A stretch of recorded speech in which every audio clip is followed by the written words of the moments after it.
And I would also go all right, we're ready to go. Okay, we were going to start off by looking at the survey, particularly the data management part of it, but that's where I was going to go with it. But so I put up, this is the spreadsheet from the, the PowerPoint, what it was, from the survey data, right? So I think we've already started introducing ourselves and talking about this slide. But if you haven't looked at it, this shows you the kind of, we're coming from all over the map. Please jump in here. I'm not. Can everybody read all those words? Can we turn the light off in the front? That one's really sharp back there. Is that too much? Is that all right with everybody? Yeah. Okay. All right. So I don't know. Please jump in if you want to talk about the slide. The ones that are interesting to what I'm going to present are coming up. So, all right, move on. Yeah. Okay. All right. Where we are in our careers. It's interesting. It's a pretty even distribution, it looks like. How often we think about the data we manage. I found this one really interesting. There's a large number of you thinking about a lot, which I would have expected. So that was just to have that reinforced was interesting. Well, frequently and sometimes and all the time, it's a pretty big number. So, and this is what I think I found this really interesting because we're talking about, in data management of research, we're talking about heterogeneous data. Absolutely, got to happen, no choice. All of you, and it's not just in your community. The humanities people are doing it. All the other sciences, it's all media all the time. Everyone's figuring out new ways to use all the media they can find. So we're going to have to figure out how we hold all that together. And anyway, I'll hold my soapbox on my system until we get past this. But this is certainly an important finding, reinforcing what I think we all knew anyway. Anybody, please, if you have any comments you want to jump in, I'm just going through this really quick before we start. Publicly archived data sets. Now, this is interesting. So, please talk to me a little bit about what you meant by this question. Did you put this together? Yeah, I guess we asked the question just to get a sense of, this is kind of leading up to, a question later on about how are we going to data share, what are we going to do with our data? So it was an opportunity just to find out what the community or what the people, at least in this room, what sort of experience they had with publicly archiving data, like in Dryad or GeneBank or things like that. So I don't know. Anybody wants to talk about an example of a publicly archived data set that they have? Anybody want to explain one? Sure. I have an image database of seed images.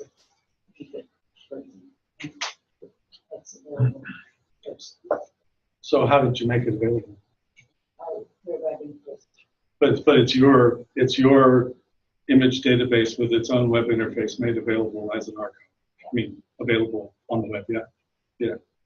Because there's sort of different kinds here. We're talking about a lot of what's going on in sharing data is people are pulling out an extraction of their data and contributing it, to something like EOL or the Encyclopedia of Life or Dryad or other things, or depositing specific kinds of data that are part of their research in a place that then gets formatted along with all the other in a way that it can be used as a resource, right? So it's a part of the data. And then what you're talking about is people making their own data available with an interface so that other people can see it and use it. Right? Paul, did you? Yeah, well, I was just going to say, with all my papers, I've made the data available, but it's usually just like a tar file with all the code I've written, all the sequence data all put together with a little text file that says, what I did. But and that's probably better than most, I think, probably.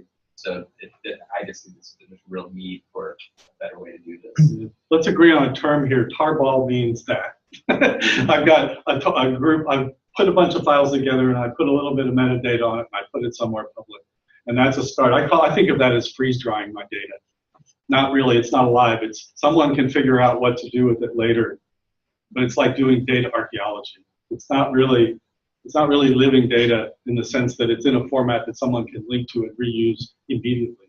Someone has to grab it and figure out what to do with it and understand it. That's the key. How much structure is there in it when you unpack it, and how much does the metadata explain it?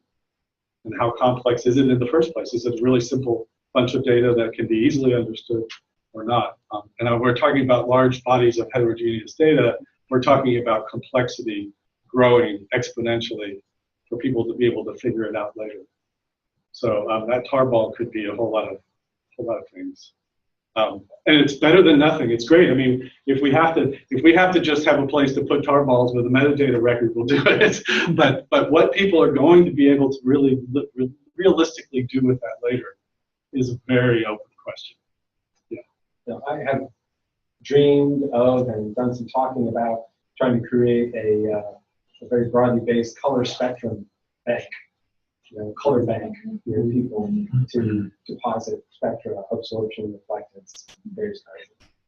And it's, never done anything except talk about it. And but I think it's something especially for bird community and others that would be really, really fascinating. And a lot of things would really build if even 5-10 labs put all the data that had been measured together, and then such a thing could really snowball.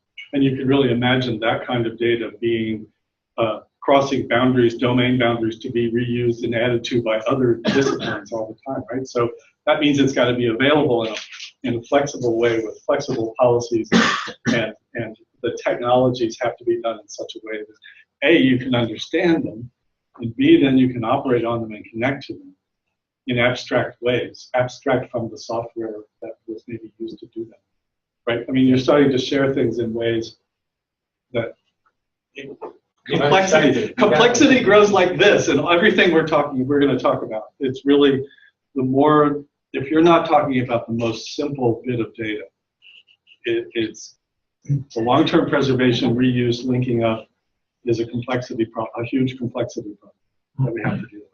That's kind of a cool example, because that's one that that data is just now it's distilled to like principal components usually, or some like one number.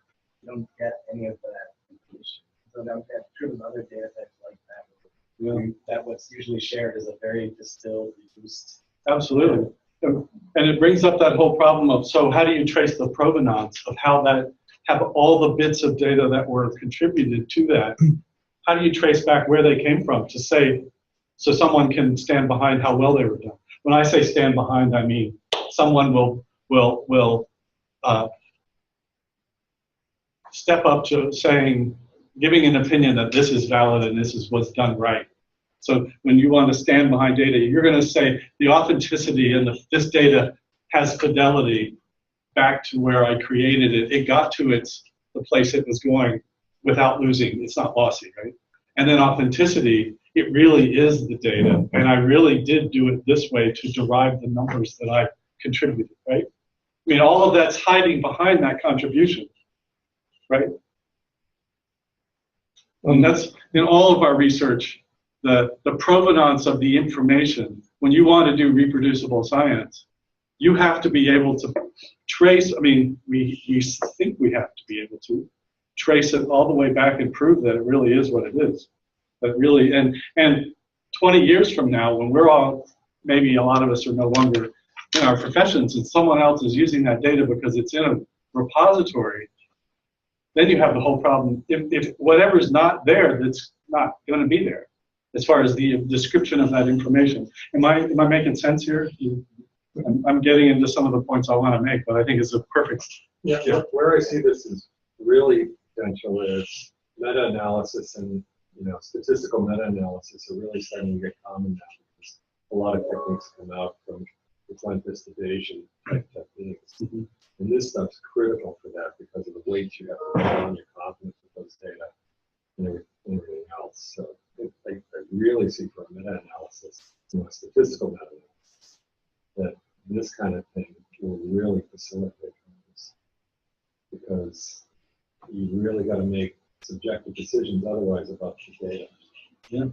Well, we talk about, I mean, all the big data conversation that's going on now, right? It's the hottest thing going. Everyone's talking about big data, and I can go out and just start grabbing data from all over the place and put it together and analyze it and find something new.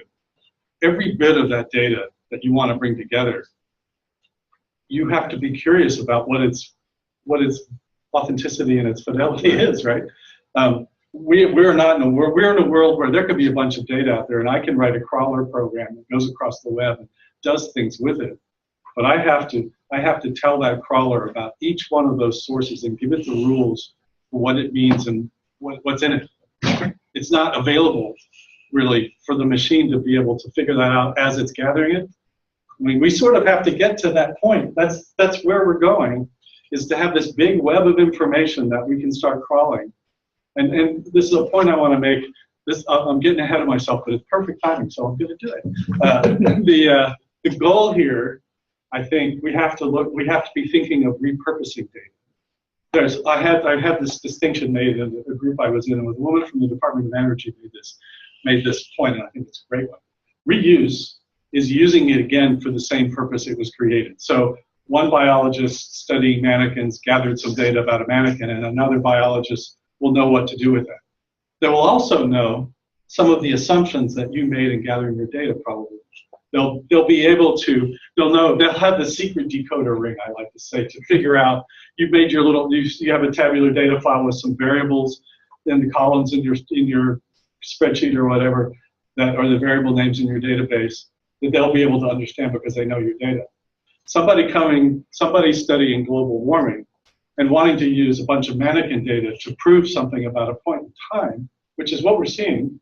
A lot of the global warming research that's going on is going out and figuring out how they can infer new ideas from old data.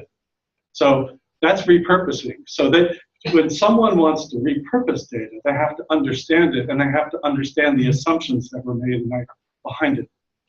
In addition to all that other stuff I was talking about, the authenticity and fidelity, then it's the durability is in how well you can understand what it was, why it was created, what was the intellectual motivation behind its creation, which is tied up in what's meaning, right? Complexity, it's a big deal. That makes sense? I mean, am I talking crazy, or am I? Tell me. I always feel like I'm howling into the wilderness. I've been doing this for so long. Would you extend this to so you'd be able to make judgments about confidence in a particular suite of data? That's a long-term goal. It has to be. The durable. I like to use the word. I don't like. With groups like yours, I don't even want. I will say the word now, but I'll probably try not to say it ever again. Preservation. I don't even want to talk about preservation, like preserving data for the future to make it perfect. That implies to people you're going to take it and put it off somewhere out of circulation to protect it. Digital data has to stay in action to stay alive. So I like to talk about durability. Data, like a good pair of shoes, the data can be constantly reused, and it's got everything you need to understand it as you go. And the data can talk about itself and explain itself and explain its history. If we don't get to that point, all this data, the whole point of preservation, the whole point of making the data durable, it won't work. We're just not going to be able to get much out. We'll have a lot of data that we've spent a lot of money on, and no one will be able to figure it out. Yeah. So taking something that seems to be working well, like GenBank, how do you think that should be improved? Well, GenBank is an example of one of those data sources where I would say in the short run, we have to do those because we don't have the ability to link up all of the research data that everybody gathered all the way back to the beginning of when they created the data, and then make a link to this genome and that genome and that genome and bring them up, and the metadata comes with it. And you've got this general resource that people can use that are looking for genomes. In an ideal world, we had linked data. So I'd say we're building a network. The World Wide Web is the model for how we're going to do information for the rest of time. The first step in how humans are going to do information from now on, right? It's a graph of information. It's a network of information. And when you add data, we're adding nodes and arcs to a network of information. We're already doing that, and we're doing it badly.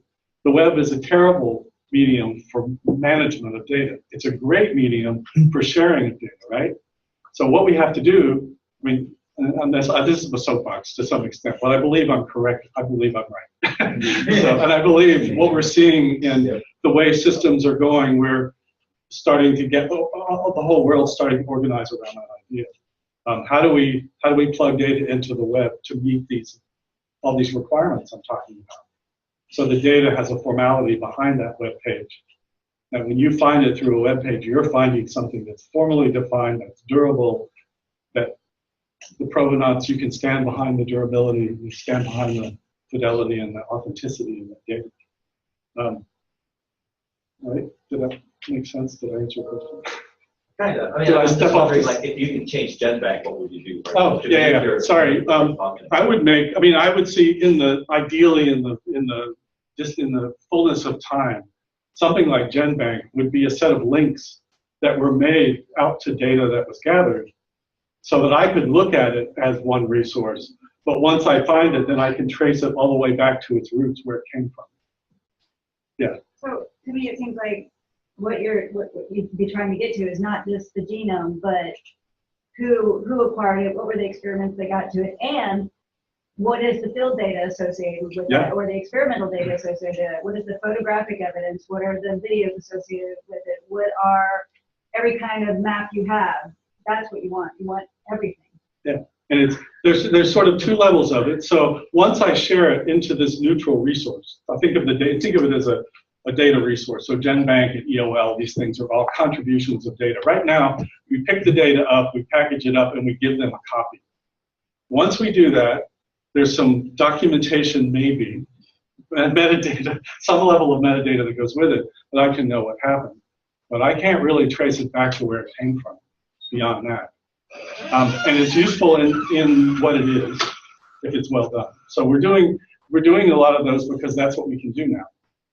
But the goal, and what I'm going to show you, is the attempt that we're trying to make with the system we're building, is to capture the record of the research that we're doing as you're doing it, so we can then either contribute copies and get into the idea that these are just caches of the data, and there's a link back to where it came from for convenience.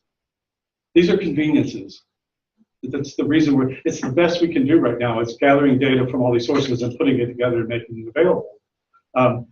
Collections, there's a lot of reason to think we're going to have lots of these kinds of collections. They're really collections, right? If we had all the data with all of its provenance in place, and we could just make collections be a set of links back to it, it would be much better. Otherwise, we have to start thinking of it as a cache, a copy. Once you make a copy, you lose the ability to have that chain of proof back to its creation, right? Which is key to reproducibility of science, as well as durability, long-term durability of that data. Right? Proving Stalin didn't take people out of your picture is the problem we all know about. Stalin just had photographs that are historic photographs and took people out of the pictures. And we don't have a checksum on those pictures to prove the pictures didn't change, right? With a digital image, if we put it in the repository, it has a checksum. It's a number that's calculated that you can prove that the bits are exactly the same bits that were put in there, right? If we don't have it, I mean, people could screw around with the data and make it say what they want it to say. So it's a whole set of problems. I'm sorry, I get carried away, but all right. All right, so now this, I'm not going to try to go through this. If you haven't looked at this slide, I find it really interesting. People talking about all the different kinds of data. And after, I'd like to, this is a really good thing to be thinking about in that working group, the data working group. And I'm going to be asking some questions about what your needs are beyond what I'm going to show you that we're doing in Fedora now about this very topic. So, right? So anybody want to talk about this? All right. Thoughts about sharing data. Again, this is a whole lot of information in one big slide, and it seems like, I guess my take on this is people are mostly comfortable with sharing data as long as they know it's being understood properly and it's being used appropriately, and obviously used at the appropriate time, not before people are ready to use it. obviously key to supporting research is making that under your control with your data. But ultimately, if the data is going to last beyond you, it has to pass out of your hands to someone else to curate it. Right? We're going to Okay. take some time on Monday to just have an open discussion about the data sharing. Okay, that'd be good. I won't be here, but I'll be interested. Okay, I'm not going to, this part, I wasn't going to go through. Yeah, we can leave that to Moni and the Okay. genome annotation group tomorrow. So Okay. great. All right, so we'll segue into, I'm going to do a presentation first. Like I said, let me tell you again what I'm going to do, because you're supposed to do that. I'm going to do a presentation and we can have discussion. You can interrupt me with questions anytime you want. We can turn it into an interactive discussion, and I'll keep trying to bring it back to the presentation, but I'm comfortable with that. So I already got into this in the discussion we just had. What we're aiming for is managing the record of the research from the moment it's created, all right? And at the Smithsonian, we're doing this essentially out of existing budget with a very small number of people, but we're building on existing software tools that are in use widely around the world, and just bringing them together in another way and adding some layers of software that let us treat data as research data with an extra sort of intellectual level added to what people are already doing with preserving data. So what I'm going to show you, it's hard and it takes a long time, but it's actually a somewhat manageable problem. So first of all, I let this slide in because I want to make sure you come from all over the place, and I don't know how well you guys really know the Smithsonian. This morning, Grant mentioned a lot of this, but I do want to go over it again. The Smithsonian was founded in the beginning by a guy in England who was an amateur geologist, but a famous contributor. He was part of the Royal Society, and he died, and his will ended up saying, because his nephew died before he did, that all of his resources would be converted to cash and given to the United States government to found an institute to advance and to increase and diffuse knowledge. Okay, that's our mission statement in the Smithsonian, and it has been for 150, however many years.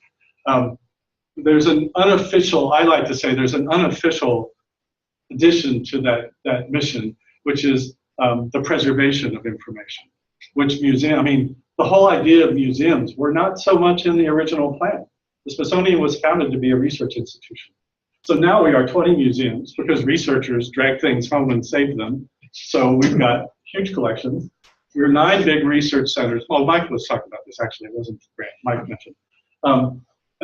I wanted to add to what he said. We have the Smithsonian Astrophysical Observatory up in Cambridge, Massachusetts.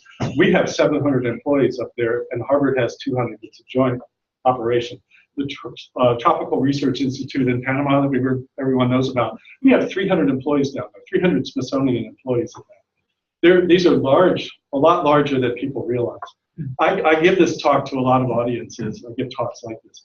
And people think we're 20 museums. Well, they think we're probably 5 because they come to the mall and see the ones around the mall. But they don't people don't realize how much research goes on. And even in the museums, the curators in the museums are doing research and gathering data, and it's all going into files and being printed, digital information printed on paper that no one ever sees again. And they're doing elaborate studies of artworks and historical objects and all the rest. So what we're doing is building a system that's designed to work for any researcher anywhere across the Smithsonian. That's the main point I want to make. And the other point is, the Smithsonian has never, like most institutions, I'd say most academic institutions, has never really invested any money in data management, digital data management. It's a brand new thing. It's become an emergency in the last 5 years, and everyone's madly, like a bunch of ants that you lifted up a rock, running around trying to figure out what to do, and no one has any good solutions. So, well, I think some of us have candidate good solutions, but that's where we are. So I want everybody to realize that that's the background here. So the title of this sort of sums it up. There is no systematic effort to manage data, digital data from research, really in the world. There are a few like databases and things where people are trying to gather the high value parts of data that people are are putting out because then people can use it soon, but they're really extracting a little bit of data out of a lot of data that's being left on the floor. So systematically managing that data is just not happening. I think you all probably, or this won't be any surprise to you, most of the digital information that people consider that they're doing a good job managing is on a hard disk under the desk, or maybe on a network somewhere, but it's in their account with their way of looking at it with no real instructions to anyone else how to figure it out. Some of you are better than others. I know some people really work at it and try, but people spend a lot of effort trying to manage their data well and share it, and they're not doing it very well because it's hard and we don't have the tools to do it. So this is what this is all about. We're starting to try to build a world where you can manage the data from the moment you start doing it, and you get a benefit for using well-managed data as you go. And a big part of this, if you want to manage the record of your research data, you have to manage the record of your research. From the moment you pose a question and you start a project to try to answer that question or multiple questions, there's information that needs to be captured about the motivation of the research, what you had in mind, why you did it, things like who funded it. All that needs to be kept together to make a context for the data that you're generating, to leave it behind so someone else can really understand what it was and why it was done the way it was. So capturing that context is a new thing. We don't do that. When you have things like GenBank or EOL, you're pulling it out of the context it was creating in and giving it a new context based like EOL, it's an animal species data, and if you give it to me in the right format, I put it with all the other animal species data and the connection with how you came up with your idea of that data is lost. Right? So, and I have one of the first projects we looked at when my group got started. They had published 5 years ago, and it was a really big, great, it was a really excellent project. They had thought they had done a really great job with managing the data. They gave us an image of a hard disk with 100,000 files on it. The person who works for me spent 2 weeks downloading the data, analyzing it, and then she got with the postdoc who was supposed to know what all that data meant. He couldn't remember which directory was the final one. He had been making copies, trying to preserve it. He couldn't remember the variables in the files. You know, it was like, oh yeah, it was the classic case. And it wasn't because they didn't try. It wasn't because they didn't think they were doing a good job of it. There was just no record. The records weren't kept properly. There were no tools to do it right. So we gotta do a lot better than that. And no one, after the fact and after it's done, only the people who made it can really understand it.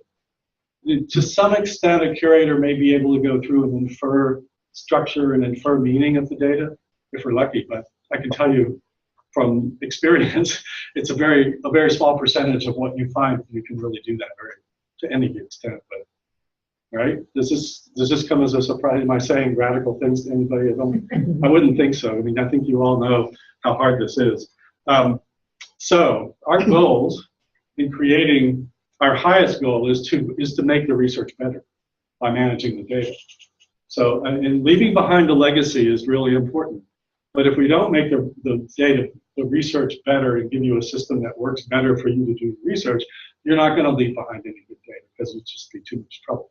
So there's a dual goal here. It's not about creating an archive that's going to curate your data. That's a byproduct, is the way I look at it. Building a research support system that supports research properly is what we're stepping up to, what we're trying to step up to. And it's really, it's a big, hard problem. So I think collecting and documenting the data in the gathering phase, in the fieldwork phase where you're generating that data, we have to find ways for it to flow into a repository, get at least a minimal description. And I'm talking about describing it so that you could understand it the next week. That's all I'm talking about. You don't have to make it, make it available to the whole world in the terms they want. I mean, they'll want you to, and they'll ask you to, but the real goal here is for you to say what you thought about it when you did it. That much is what we have to strive for. And one thing that's become perfectly obvious from past experience as well as working with people that we are working with the new system, everybody, there's not the one true structure that you want on your data. You want multiple structures. You want them to change over time. You want to put data in different contexts. So capturing it all is not a matter of just having an absolute structure or description that's singular. That complexity is there in everybody's data as far as I can see. Like you want an image. An image may mean two different things. When you gather it, it's an image of a mannequin. When you analyze it, all of a sudden there's something as you saw in the picture that makes it have another meaning. And maybe you want it to be in two contexts at once, right? That's what I'm talking about there. So I think the key is to tie the data management directly to the data analysis. So you manage your data and you get a benefit for having the managed data connected in better ways to the cyber infrastructure you use to do your analysis. And we start to organize that cyber infrastructure, which people are starting to do. There's a lot of software out there that's cyber. In Europe, they call it e-research systems. We call it cyber infrastructure in the US. Things like Galaxy, Taverna, other specialized workbenches that people build for different kinds of data. But no one's building the management underneath them. They're all assuming someone will get the data to it. So building the data plumbing that we can then plug into all this cyber infrastructure is what we're talking about. But it's critical to make that connection. So as you're generating your data, you're doing your virtuous work of describing it and making it durable, you get a benefit and you can use it immediately in the infrastructure you want. All the tools are connected up.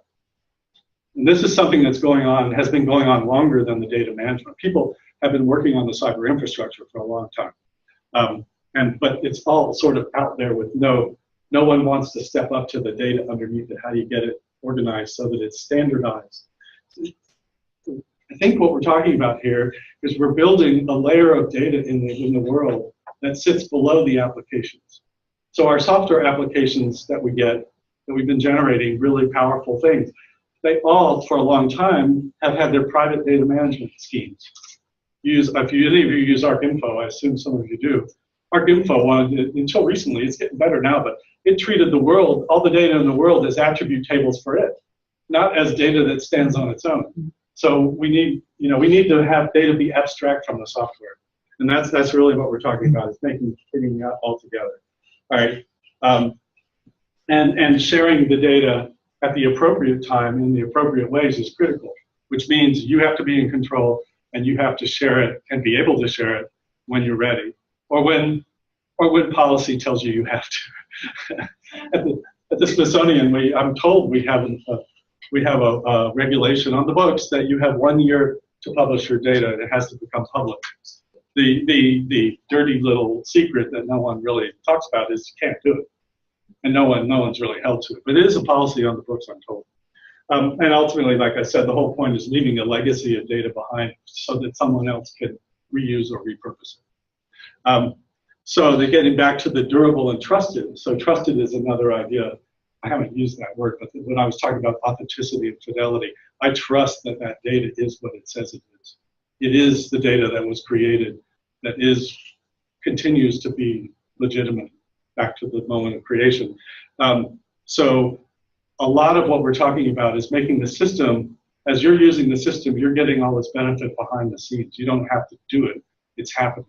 You have to do some of it. You have to do enough so that people can understand it, but all those checksums and all the standardization and the backups and the 2 copies and all that stuff is happening behind the scenes.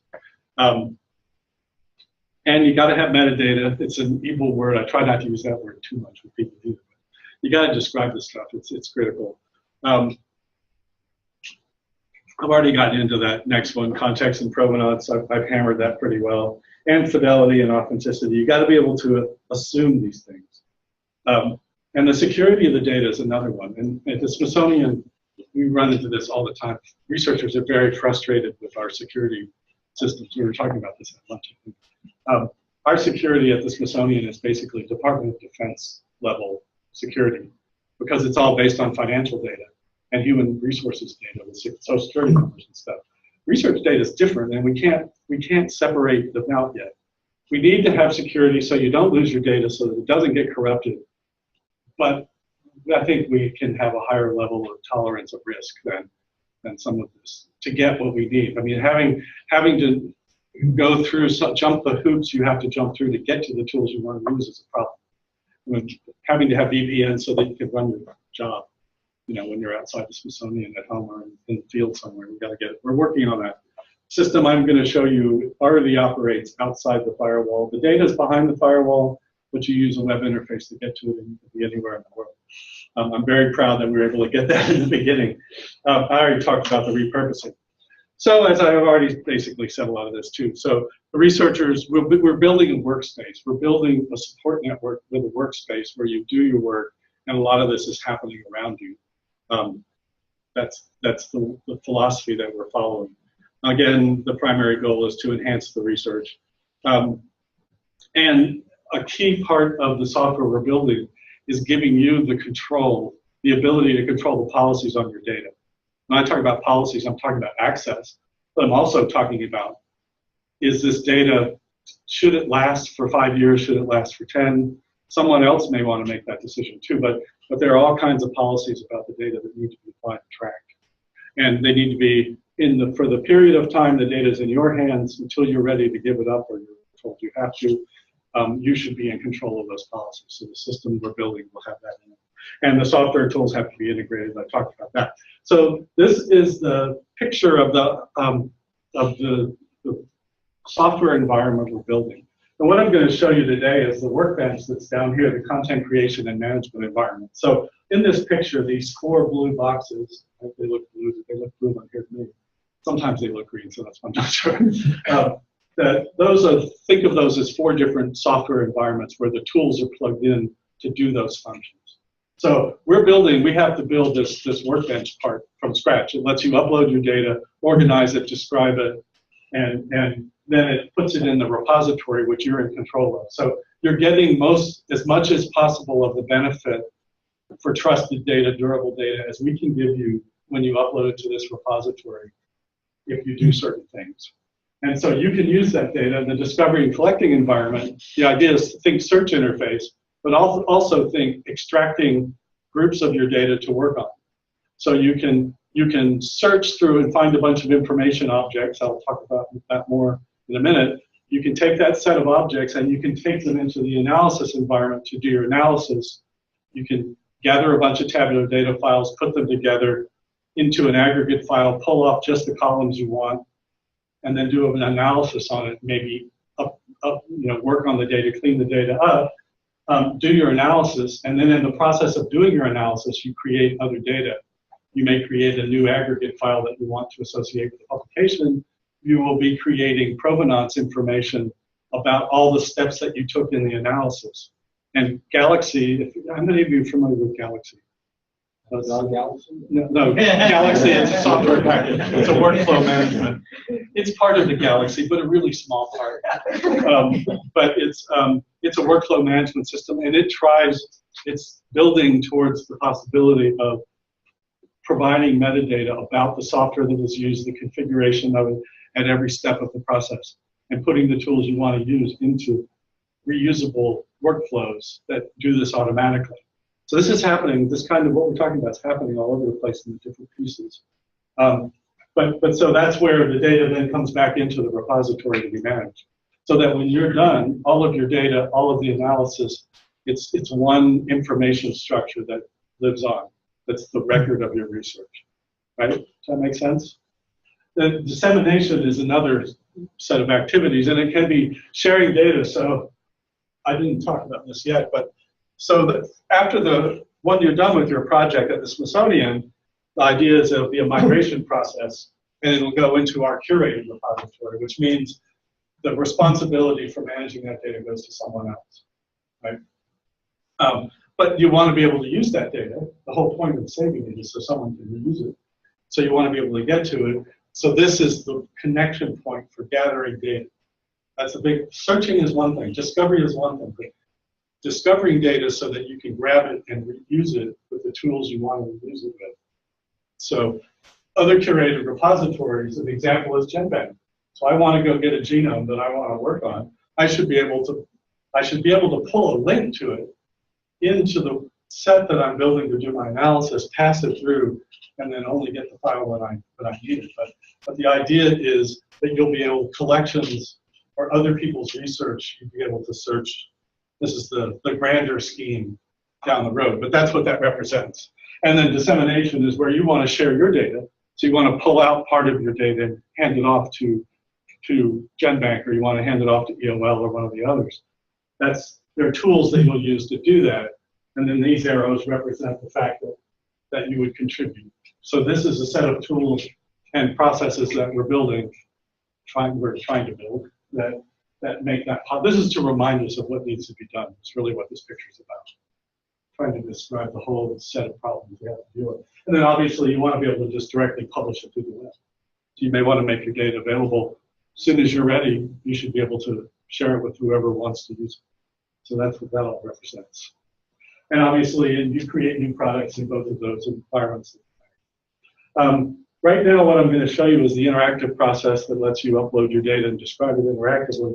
We're building APIs and batch processes, but to some extent we can build systems that let you prepare your data to a standard that then can be blasted in a batch. We will never have a magic batch process that knows how to figure out everybody's data. Don't know, that's one of the goals is we get better and better at this, so you can manage bigger and bigger batches of data. And this gets into a topic we were talking about before this meeting. The whole idea of going back and getting old data and bringing it into the system is really not what the priority for what I'm talking about.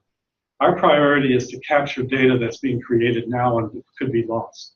Because going back and gathering old data, and I mean mostly in particular old data that's no longer in use, that the person who created it is basically over. Bringing all that old data in is going to be really hard. So our goal is to bring the data that's being actively used by the people who created it so they can describe it. That's the target audience for the system we're building. I hope the curators can use the same system with some extra tools to go back and start doing the archaeology to figure out how to collect a lot of this data that people tried really hard to leave it in a form somewhere that someone one day will figure out. I am not very optimistic about that. I mean, just looking at stuff that's 2 to 5 years old, it's really not very pretty. Any questions? Please interrupt me. So in terms of like the scale, like the Smithsonian wants, is it like for people within the Smithsonian? Is it? I mean, or is this going to replace GenBank and everything? And well, no. Everyone in the U.S. puts their data in there. No, I don't think everyone puts their data at the Smithsonian. I think what I'm talking about is trying to build a research process that's not necessarily exactly duplicated all over the world, but we're doing something that's flexible enough that we can link up to what other people are doing. We're making data available in the semantic web with standardized formats and stuff, and that other people are doing it, and then we can start to figure out how to exchange that data. The exchange becomes a smaller abstraction. We're all systematically trying to manage data, and then the exchange where we've made different assumptions over time, hopefully that I think we will converge on solutions. What we're trying to do is build something that we can stanch the wound that we already have at the Smithsonian as soon as we can, and be part of the conversation in the world about how to do this. This is a brand, I can't emphasize enough. People were not talking about this in any systematic way 5 years ago. It's really a new thing. You know, NSF put out money, these $20 million data net grants. And the idea behind some of them is to actually manage the data. Some of them are just, like Data One it's a great project, but it's just creating links among data. It's not actually managing the data. The Data Conservancy at Johns Hopkins, it's not interceding early, really. It's sort of a just-in-time when the researchers are done, they package it up and they can save the package. So that's not going to go very far either, ultimately. But that's the level we're operating at. Right? That's where the money's been put so far. So we're trying to build something different that actually captures the record of the stuff as it's being done in a durable way now for the Smithsonian. And I think policy-wise that means wherever the Smithsonian is going to be the permanent home for that data, obviously, we probably will support that. I don't know. That's to be determined. And I think part of this grant is to figure out for groups like this looking for a home for their data. Does everybody put it at their home institutions and try to link it up? Do we try to put it somewhere? Do we build a new resource like GenBank that's designed for Manakin data? In the shorter run, I don't know the answer to that. But we're trying to, I think this group is part of what we're trying to figure out is what's the best way to operate. Yeah. So how much of this will solve, this is less of a problem now than it was a few years ago, but different data formats. I mean, there's a lot of software that's come and gone. There's spreadsheets, there's the old .dba format. There's all these things, and sometimes they're tough to convert to one another and whatnot. Will this sort of have a way to make it all vanilla? Well, this is going to have, that's in the design, is to figure out how to be as tolerant about data formats on upload as you can, but always converting it to the archival format, the proper archival format at the moment. And what Fedora is doing is we have an upload process to build data resources. You upload an image, you can upload images in multiple formats, and we will make a particular JPEG 2000 file right now as the master and save the old one side by side. But then all the functionality gets built off the archival standard from then on. Right? So trying to be in the process to standardize the data, but it still may require, if you're using some really odd format, you may have to get that into the format that's one of the acceptable uploads, and then it's taken care of. How would that be done? With, Photoshop. Or, well, I'm talking about like tab data. Oh, well, yeah. Well, tabular data, right, like we can accept right now CSV files and well-behaved spreadsheets that people don't turn into graphics files. So we can do that so far. And the goal is to expand the number of input formats by having software that knows how to figure out the data. Right. But there's, to some extent, people can do horrible things with Excel that no software is ever going to figure out. I mean, someone's going to have to extract that data into more well-behaved files that can be uploaded. And there's a lot of metadata going on around that that's going to happen. There's no way you're going to convert that automatically, right? Yeah. You kind of just answered what I was going to ask. I was going to is that ability to go into the standards. I mean, there are many, the Research Data Alliance, and there are many organizations that are trying to standardize the way in which we understand biology. Yeah. And what you said is precisely, I guess, that you guys will go and try to get those standards and try to figure out how to better convert. This is a standard operating procedure for digital library efforts. Now, I've spent most of my recent career working with digital libraries. People are doing this for library collection. Mm-hmm. That's what I'm talking about. What's going on in the last 5 years is all these people doing digital libraries and people doing science informatics are all like got their hands on their heads going, how are we going to do this for our data? Yeah. How are we going to standardize it, and how are we going to come up with standards? To some extent, for tabular data, there are some standards. To some extent, Paul and I are trying to figure out now how we can make a resource type around an assembled genome file. It's amazing. There are no standards that we're finding. We're going to start making some up. We're going to talk to as many people as we can and try to come to a consensus about what's going to be the first set of standards. But then the repository, the memory institution that curates the data, stands behind the fact that data needs to be migrated over time from one standard to another when better standards happen. And we're dedicated to doing that as losslessly as we can. This is a pragmatic thing. It will ultimately, things will be lost. And for a long time, in the near future, for a good while, we're going to be losing data. I mean, it's that simple. But we're going to try to stabilize it all as fast as we can. I mean, that's the pragmatic effort we're all doing, right? I mean, I don't know what else we should do. There's no magic answer. Yeah. What's the goal for like storage size that you're going to have? Storage. Well, we did talk through when I first started this. We had already at that point started to build disk space for research and all the other uses for the museums into the budget for OCIO, just like the electricity is built into the budget for the whole Smithsonian. Mm-hmm. So we've started planning for that and scaling it up. It's still nowhere near where it needs to be. But when we first started talking about Fedora and having researchers start put their data in there, we said 3 to 5 terabytes of data, no problem. You get it. You just get it. Now, obviously, genomics just starts to blow that out of the water. But there are a lot of researchers that we're dealing with. 3 to 5 terabytes will cover their project, no problem. So they don't even have to think about it, it just happens. That number will get bigger, and we'll figure out what to do with genomics projects. We're obviously going to have a different standard. But figuring that out is, where's that storage space going to come from? It's not a given. But we are on a track to try to plan it in a systematic way, just like the buildings. Okay? And I think that's the answer, how we do that and where the money comes from, and does Congress come across. I mean, can't plan for Congress to help out anytime soon, as far as I can tell, but we're repurposing money to do some of these things. But there's no absolute answer, but that answers the question. You hear threats about NCBI losing funding and losing data. I mean, you hear that every once in a while. I'm a little bit scared, I set my stuff there, and then it gets, like, you lose funding. I know. So where are you going to send it? Yeah. I mean, we're at that point where there aren't any places that you can depend on that.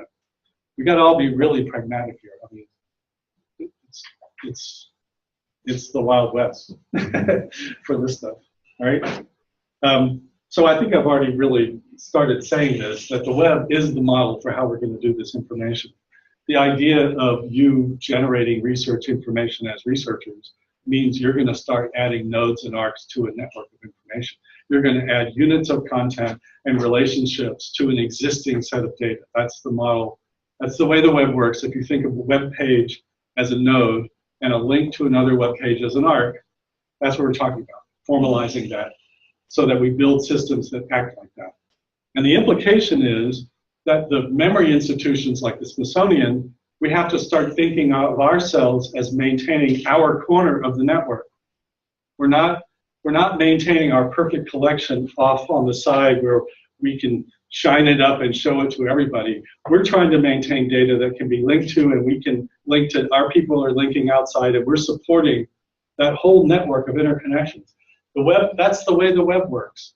Everybody puts up their web server according to certain rules, and the links all work, or as long as the links all work. Obviously, what we're trying to do is build something that's more durable so the links don't break. And the files, the nodes themselves, have a permanent or very long-term history. A web page is like writing on toilet paper and sticking it to the wall as far as preservation goes. Right? I mean, it's just not a good format for managing information, but it's a brilliant architecture. So what I'm going to show you is trying to build off that.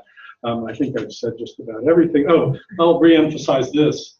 As I said, we're trying to build a system that lets you build your project as a discrete intellectual structure that can stand alongside your publication. So your data is a continuous graph or web of objects that has a formality that's permanent, that you can cite or cite any part within in a publication. But it's just as permanent, it should be just as accepted by the world as a product of your work as your publications.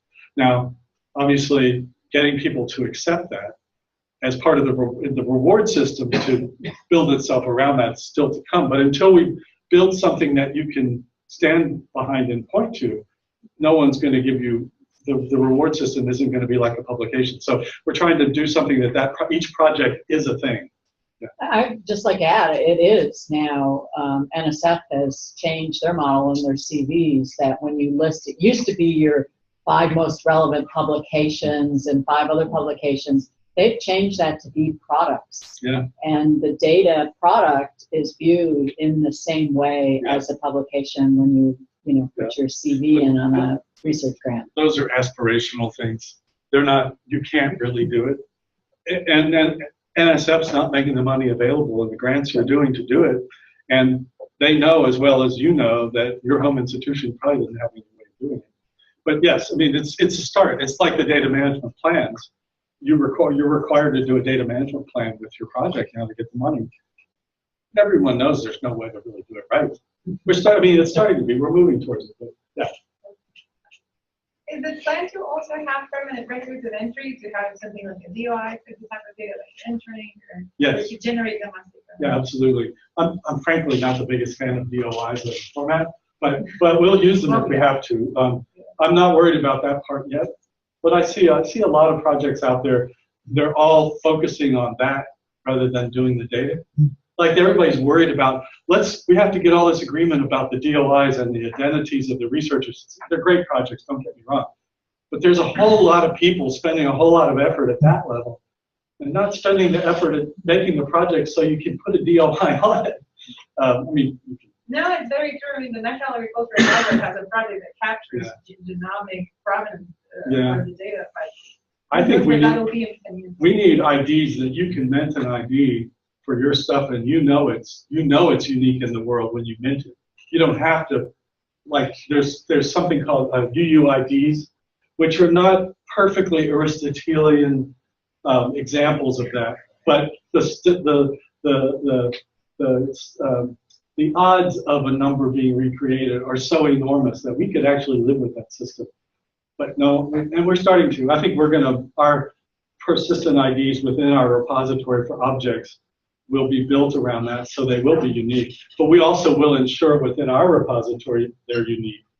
And then our repository can have an ID that's unique in the world. This is how the internet works. I mean, you have these chains of identity that go down the list. Okay, I'm probably taking a long time, but I think at this beginning of this process, getting these ideas and discussing them is really important because they're the basis of everything. So the architecture that we're using underneath all this, I mentioned it earlier, the Fedora architecture, this flexible, extensible digital object repository architecture, is it's a repository system that we built. I was part of building back starting in 2000. And it's based on the idea that you have information objects, and those objects have relationships with other objects.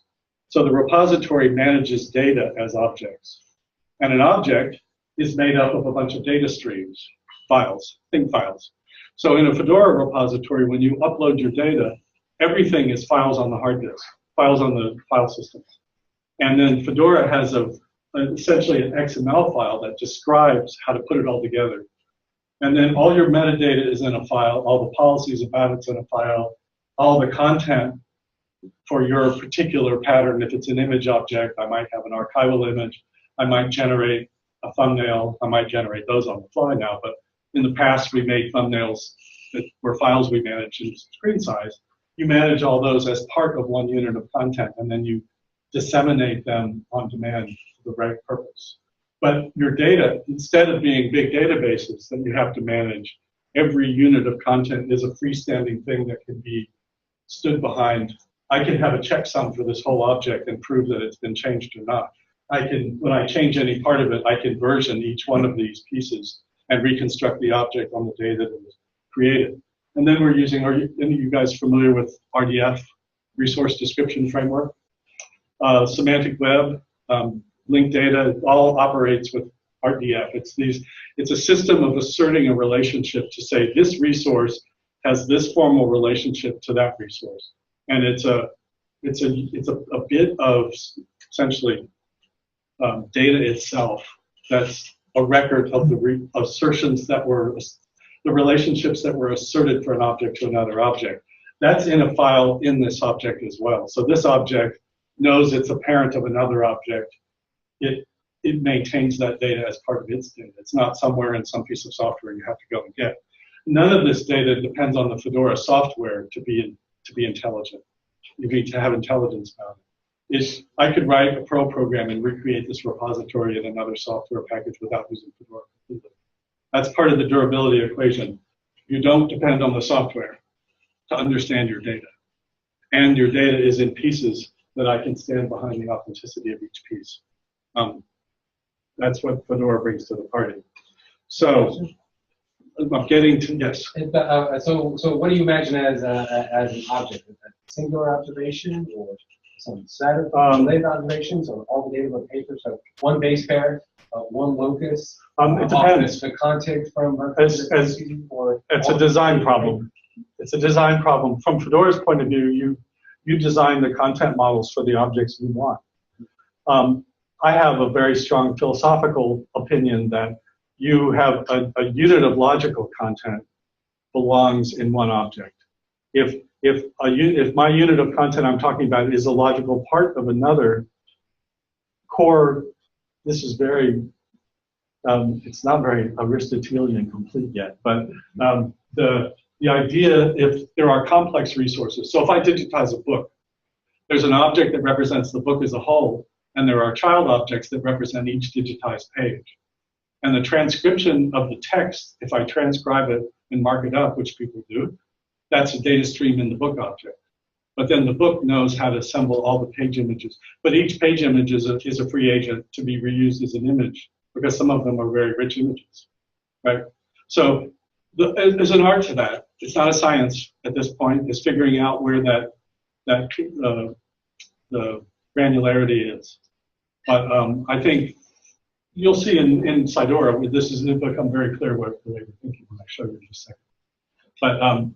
But so let me, in fact, this slide is about that. So, like I said, in Fedora, you have this definition of an object. In Fedora, we assume there are two really important kinds of objects.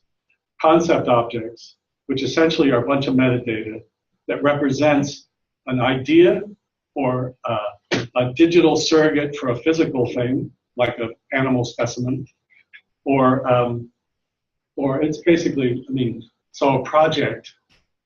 My project as a whole is represented with one object. That's the parent of other objects that then build up the whole record of the project, right?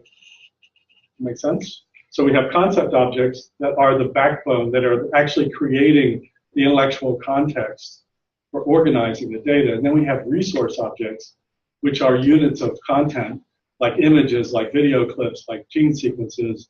And I would say, my philosophy is the gene sequence as a whole would be an object. And then the object can disseminate parts of itself on demand.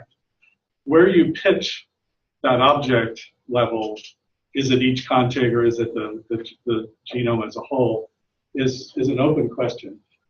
We always had a joke in the repository world when I was doing digital libraries that you could have the Unicode character set could be a set of objects, and everything could be an aggregation. So all of your text would be aggregations of all those objects. But I think it becomes absurd at some point. There's a logical, the unit of intellectual content is mostly discernible, I think. I know it's not the best answer, but we haven't, there's a lot of us, we've been using this architecture for 16 years now, and we still haven't totally agreed on that, but there's convergence around certain ideas already. So it's an art at this point, though, I have to still say. Answer your question? Yeah, I'm comfortable with that. Okay. So, so really, you build this context of concept objects, and it's like a Christmas tree holding all the decorations, which are all of your resources. A concept can be the child of more than one concept.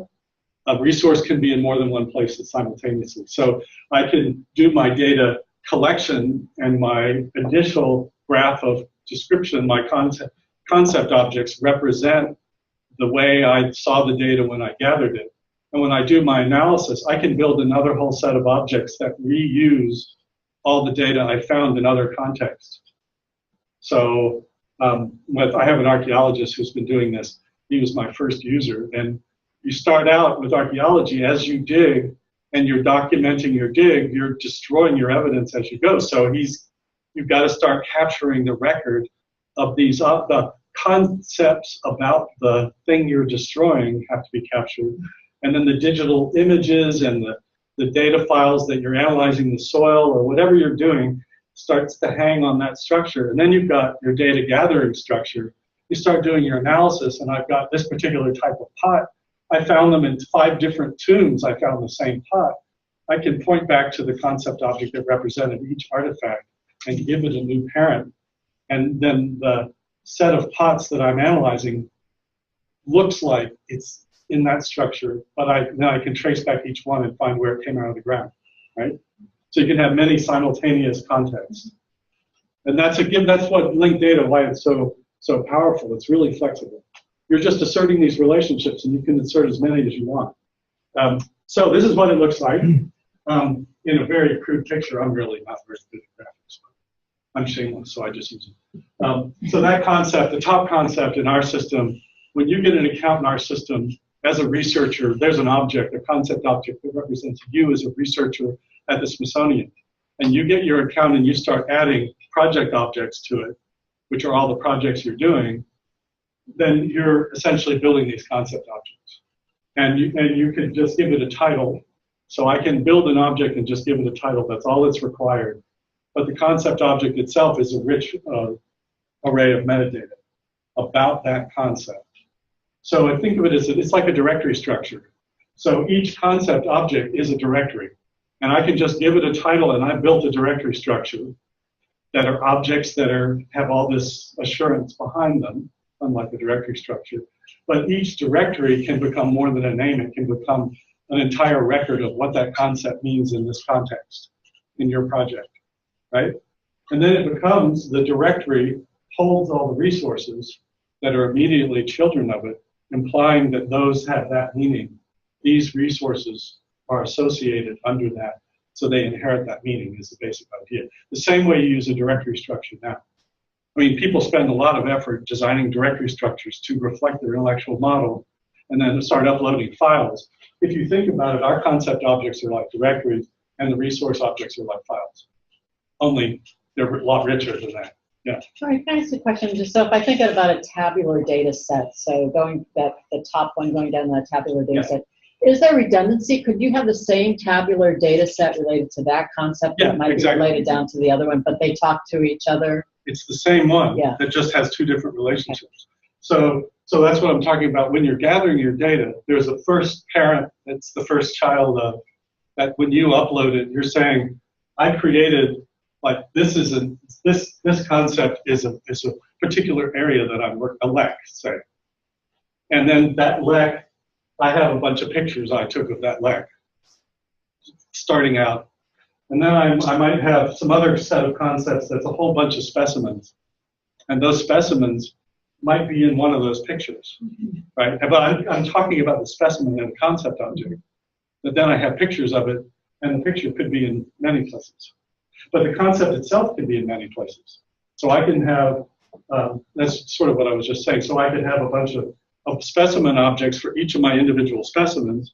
And I can have LEC objects, and those specimens can be children of that. But they can also be children of some other organizational structure. I don't know how you would gather, how you would organize those specimens.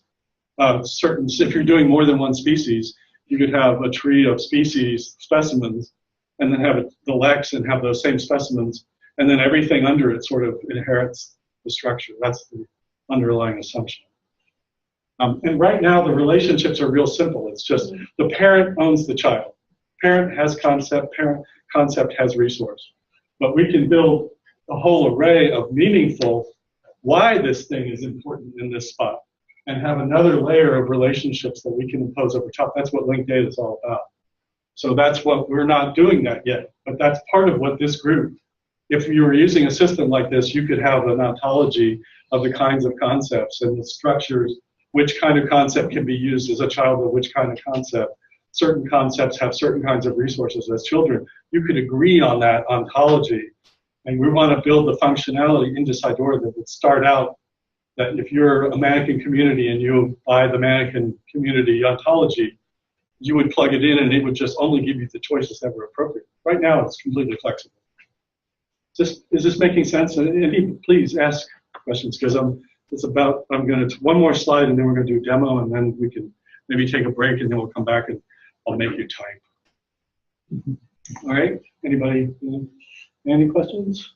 All right, I'm going to go on to another idea. This is another one of my shabby graphics, but it really gets the point across, I think. So going back to my big diagram, I have that discovery and collecting environment, right? So where it's a search interface that you can search through all your stuff. By definition, you own your objects, you can see them all. In the repository, you can only see the objects you have permission to see. As researchers, if you give permission to a work group, they could see your objects, or you could see each other's objects, or you could make them public and anybody could have access to them. And then once you can see them, you can operate on them. You can't change them unless someone gives you permission to change them. So you might have a grad student or postdoc that is working on your project, and you give them permission to build the whole tree, but you still own it. So the owner is the person who has the account that's created. So this is the structure. There's a structure going on here that we can use to build that policy control. It's all built in here. It's why this architecture is so flexible. It's pieces, and we can operate on these pieces in very simple ways, which buys us a lot of power. Anyway, so I'm searching through my data, and the example I'm going to demonstrate the camera trap, the eMammal camera trap stuff in a minute. So in their database, they have different camera traps in different places. So they have different research sites and sort of sub-sites, like in a park, and then they have a particular site where they set up camera traps. And each camera deployment, each camera trap, is a camera on a pole for a period of time. And then they take pictures and they pull the pictures out, take them back, and they upload them into the repository under the concept object that represents the deployment of that particular camera, that place at that time.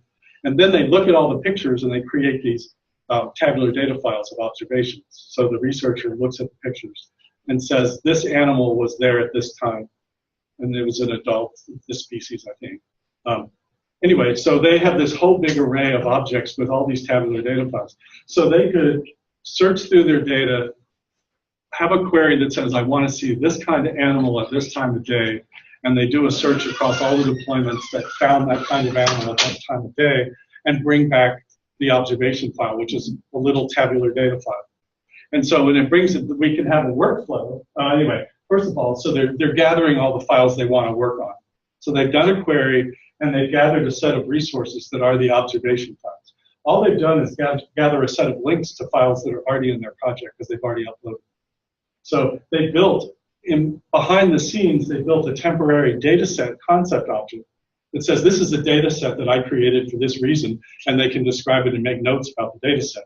But right now, it's just a title that's temporary in the workbench space for the discovery and collecting environment. But this concept maintains the links to the whole set. I can take this concept and then flip it into a galaxy set. So this becomes a Fedora set, and I can transform it into a galaxy set. So Galaxy is a workflow program that's a framework for executing software.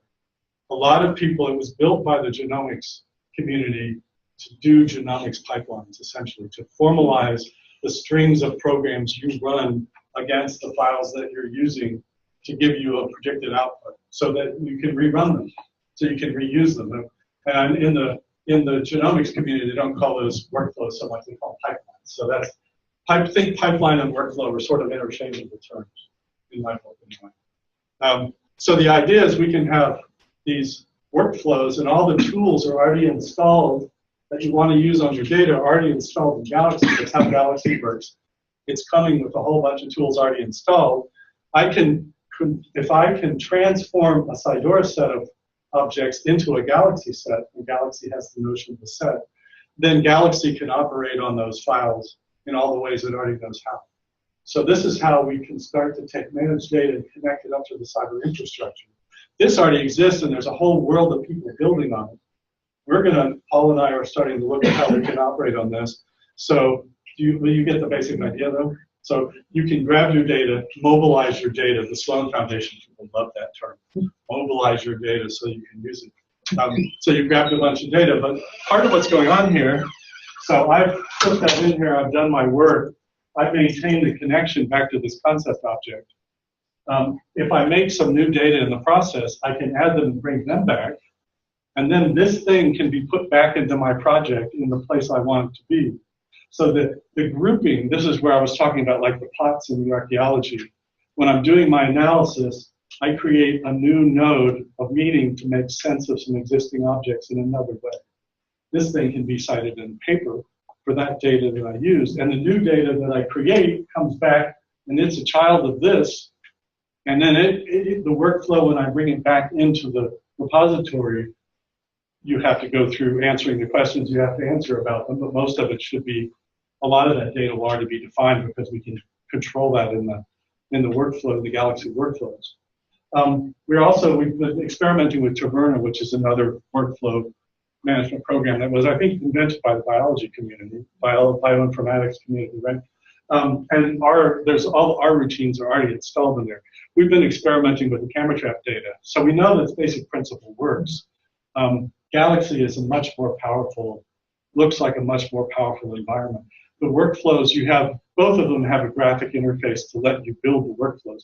You install the tools, and the tools already know what kind of data they need as input and outputs. That's part of installing the tools. And then you can string them together the way you want, the way that's appropriate.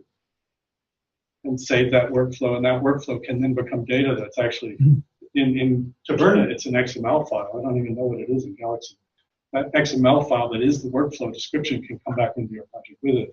All the data about the configuration of the tools, if you did any special configuration, as you use them, can be documentation objects that come back with into the content, right?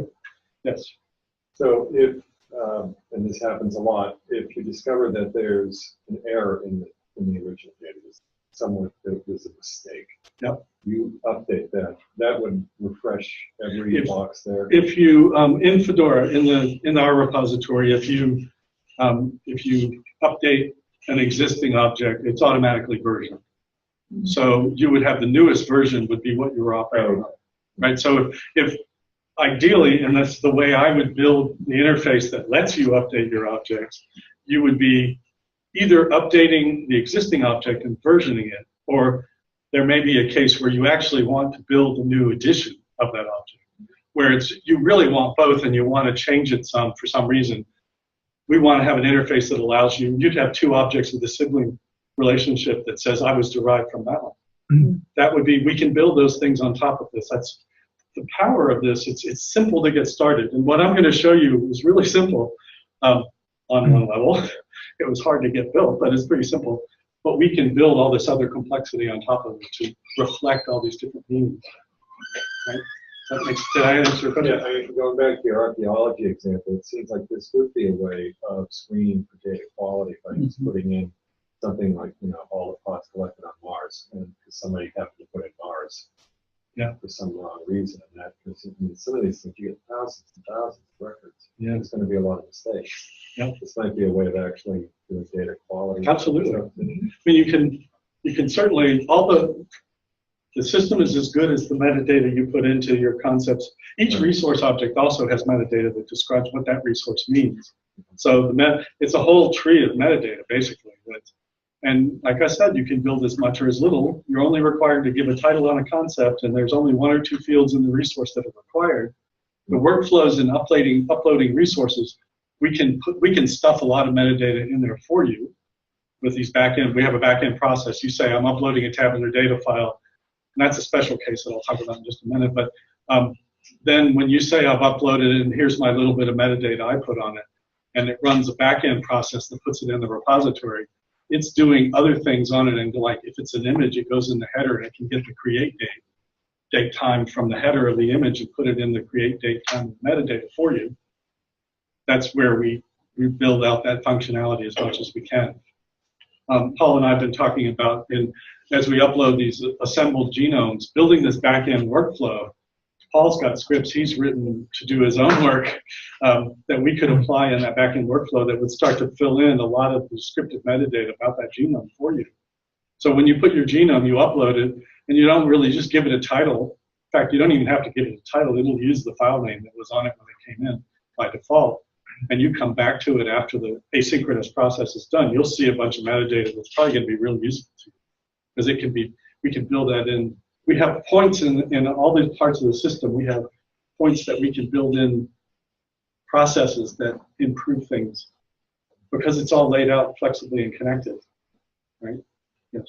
Can we talk about through some of the front end processing of the data as well, maybe after this, just to share some ideas about how to get things like field notes or lab notebook notes into the best sort of format for an electronic system. I mean, we can take photos of written stuff, but then you can't search it, right? Yeah. And not, I've been trying to transition to using iPads for lab notebooks, but sometimes you just want pencil and a piece of paper. Yeah. And so, yes, share ideas about what is the best way to try to get that into. Well, there's a couple of different ways that could go. I mean, linking, we're using some lab systems around this. People are starting in natural history, starting to use Genius a lot.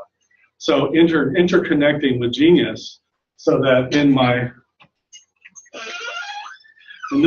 this batch process could be a link to Genius that knows, that's got the formatting already ready to understand the pieces of data that Genius generates and converts them into objects, and then you can add to them using the Fedora interface. But so ideally, we would be doing that, where you can build systems, new systems that actually make the objects. Like I dream of having an iPad app that I take into the field for archaeologists, and they're taking their pictures with their iPad, and they've got a form, they fill in a couple of fields. Yeah, and the date and time's happening because it's already there, and and the place information is happening because it's already there. You know, that where we build those things, you don't. The goal is to make it as easy to get the data in as possible. What you're going to see now is laborious. It is. It's just the very first version. We have a few intrepid people who are willing to try it, like Brent has given it a try. It's got ways to go, but our goal is to make it so that you can create input forms that are as flexible, first level, as flexible as FileMaker. So you can make, a lot of people love FileMaker because you can make your own interfaces for putting your data in more quickly. Our design goal is to make it look like the input process, to make it look like FileMaker as much as possible. They give you that kind of control, but it's not there yet. Okay? Yeah. What happens when your analysis area or stream, whether you organize it like Galaxy with a tool or not, includes such heterogeneous things, like something you've written and maybe a commercial software or something that's used by us. And I mean, you can preserve that you use this version that time. Could you imagine that being actually archiving the programs that were involved? Well, that's another thing. Yes, I could imagine it. The idea that we're going to archive Microsoft software, the licenses, I mean, to some extent, widely available things, you have a profile object that you say, I use this. And this is what Galaxy does. It has some built-in functionality that reflects what you use. We've talked with Brent from the beginning. His first question back to me was, I want to upload my R code objects. I don't have any way to do that. Well, yeah, we'd like to. It hadn't occurred to me that that would be a high priority. I was trying to get the images and the videos and the audios in there as fast as I could so the researchers could do that.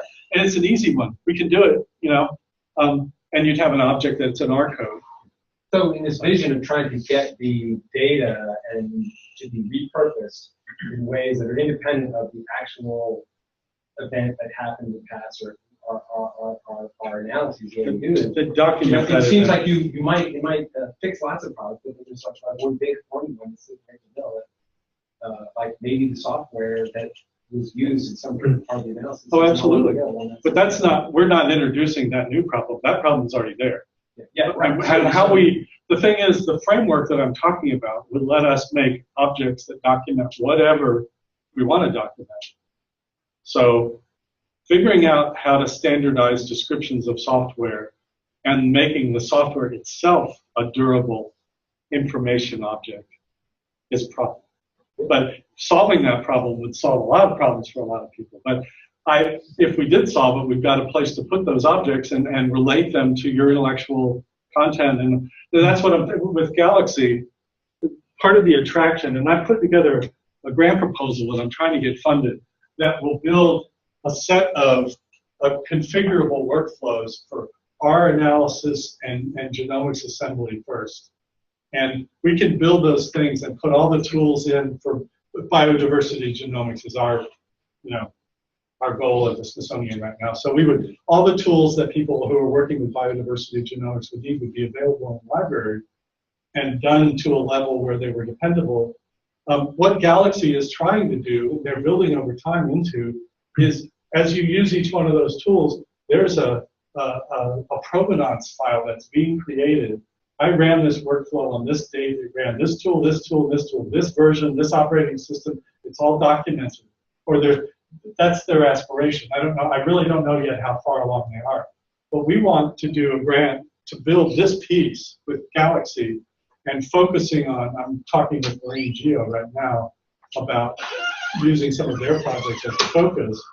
So that, like, they're interested, they could, they have these arms, these things called arms, which are boxes they put out underwater, and they pull them up every so often and scrape all that life, the animals, the big animals that are in there, and the microscopic stuff in the sludge, and they scrape it all off and they sequence it. to be able to have workflows that would let them then take the water temperature data on the reef where that was set over a same period of time that it was out there, and have workflows that let them bring those two, the tabular data and the genomics data, together in one workflow, would be one of the outputs of that project. That would, being able to demonstrate that for those two kinds of data would be by itself powerful for all kinds of research. I mean, obviously, you guys are talking about the same thing. I know Brent's got tabular data that he's putting in already with the bird species, bird specimens, and he's going to have genomics data too. So I think, it's also a model for how other kinds of tools and other kinds of processes would be done. So I mean, that's how we want to connect up the cyber infrastructure, is grab onto these things. Another thing, I mean, we want people to be able to use their desktop tools that they're using now too. You'll have to upload your own data, but we can take one of these concepts and flip it over into a Dropbox-like interface on your desktop. And in Fedora, these are objects.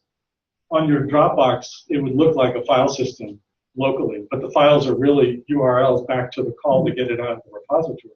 But you could then use those as files just like you do Dropbox with the tool that's on your desktop. So I'm trying to get money to hire someone to build this too.